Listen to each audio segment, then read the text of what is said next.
they do. Thank you. Thank you very much. We have a question in the audience. If you could go ahead, please. All right. My question goes back to Dick and a couple of comments that he made, that we have to go this through the traditional and legal ramifications, despite the fact that our opposition, if you would, is doing the exact opposite. They are ignoring the Constitution, they're ignoring us, and they will continue to do so. Is this really a situation where we can change this through ballot boxes that are known to be corrupt? Dick, Dick or Ken, either one. Please take that question. Ken, you want to take that one? This is Ken. Yeah. I would like to pass this off to General Vallely. He's done some significant work on the notion of forcing people to leave government. General, would you talk about that? Ken, I'd be happy to, and thank you for the question regarding what we can do. And Dick and Ken have described, going the grassroots political route, which we have to do to prepare ourselves for 2014 and 2016. But our government is so broken now that each day we go down over the cliff even more and more. The lack of strong leadership, not only in the executive branch, but a lack of really strong leadership in Congress, both in the Democrats and the Republicans. I'm not even sure that our traditional process is going to straighten our government out in sufficient time to save us. So that leads us to what options we have. And if you look under the Constitution, we have impeachment. Now, we know with the partisan politics that that's not going to happen. So we've got Obama for another 3 years. I'm not confident it would happen. You also have the idea that that individuals can resign. Now, that's not within the Constitution, but certainly if you look at Nixon, if we have demand resignations, and I would use the Egyptian model where they had 33 million Egyptians stand up to oust Morsi and the Muslim Brotherhood.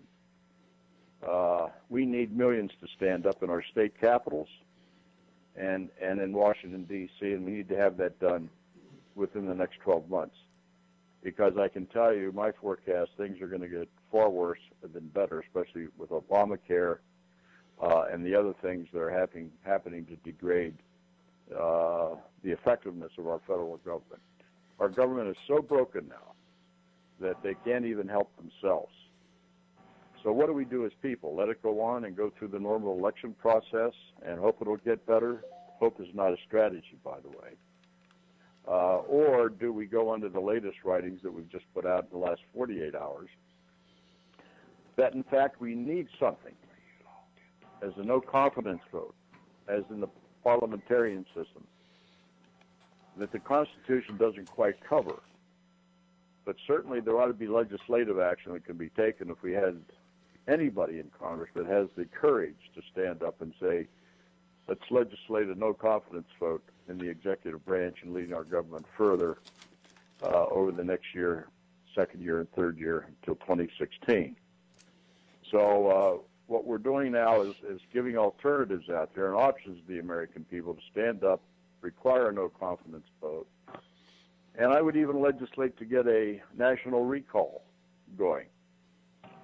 And I think it takes a lot of pressure. The people then begin to act and stand up and do things. So what we're offering here is alternatives to other things that are not included, like impeachment, in the Constitution. So I think these are things we need to talk about, discuss, to get off our derrieres. If we've got to march to the state capitals, we've got to march in Washington with 100 million people, then that's what we need to do. And I would say if we can make citizens arrest, and I've challenged our government and people that if we have people that are conducting treason against the United States in the best interests of our country, violating the Constitution, violating our laws, just as they're doing with these excessive executive orders that are coming out of the White House, where you have a president and his team that doesn't care about the Constitution. They will do anything they can to win. And I think this was pointed out just a few minutes ago. They will do anything.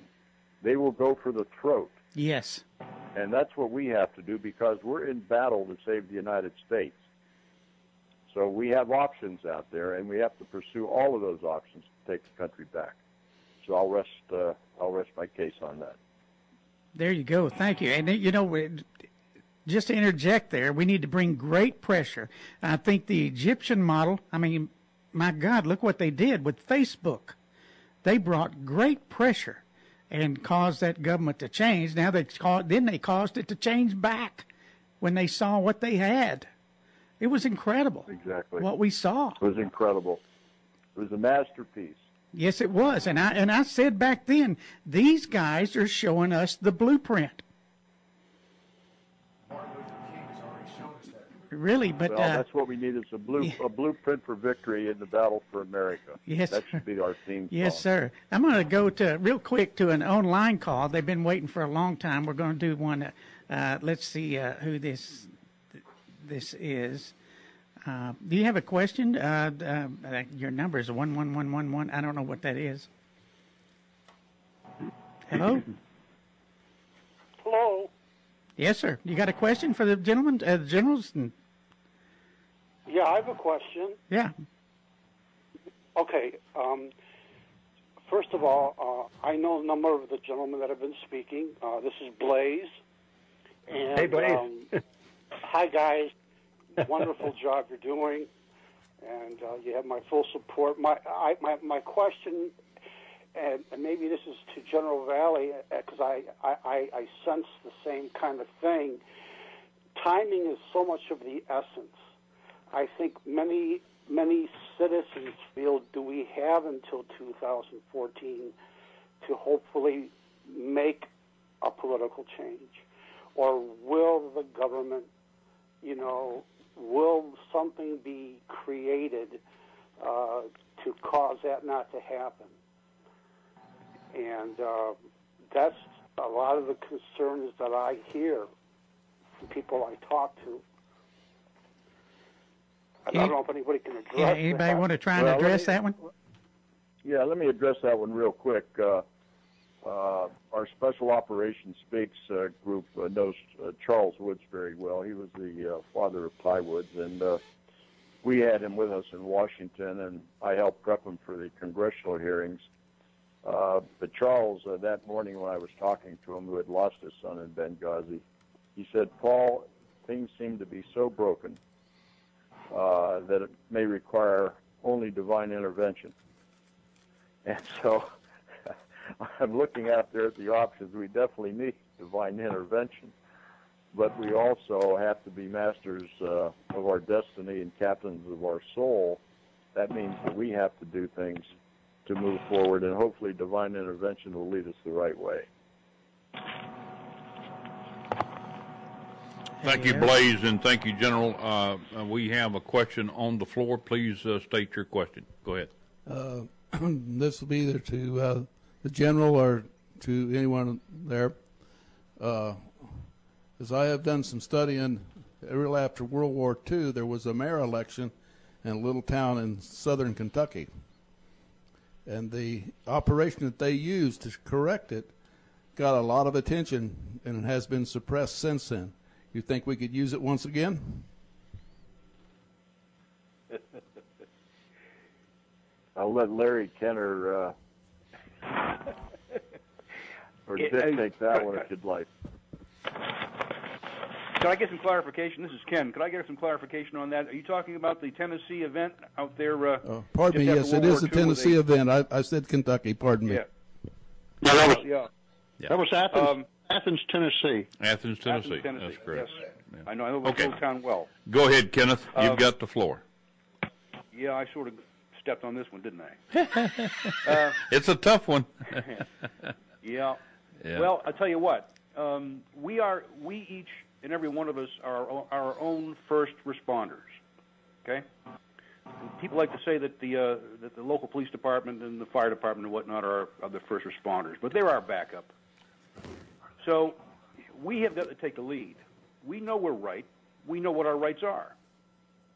And when a totalitarian government takes hold and begins to aggress against its citizens, then we've got to do what we've got to do. Okay.